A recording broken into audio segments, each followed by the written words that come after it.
Health experts nationwide fear Super Bowl Sunday may have been a super spreader event.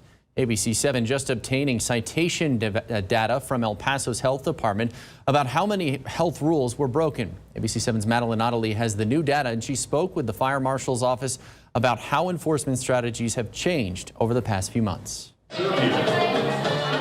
El Paso health officials did not want Super Bowl Sunday to become a super spreader event. The enforcement task force issued 13 COVID-related citations this weekend. City data shows that's more COVID citations than were issued the first half of January. You know, if they're not in compliance, they already know it. Lieutenant Robert Jones with the El Paso Fire Marshal's office says overall, El Pasoans are getting on board with health orders. But nearly a year in, he says fatigue is setting in. Still seeing the same pattern. There's some places that are, we see them getting a little bit lax, so to say. So they are increasing their occupancy. Some patrons not wearing their masks. Violating El Paso's emergency ordinance can cost you up to $500. Lieutenant Jones says most first-time offenders are given a warning. A lot of it is, still goes back to some have a misunderstanding of what is allowed, what is not. We scanned these pages of data from the city of El Paso that show us COVID-related citations through mid-January. Numbers grew from summer to fall, but when COVID-19 cases surged in November, enforcement hit a peak. More than 150 citations were issued,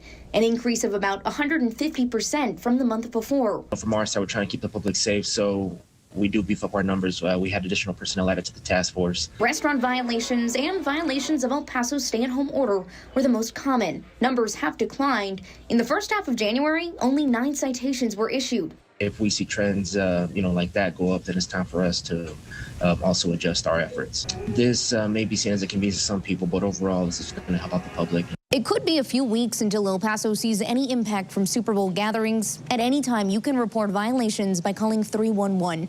Madeline Ottilie, ABC7.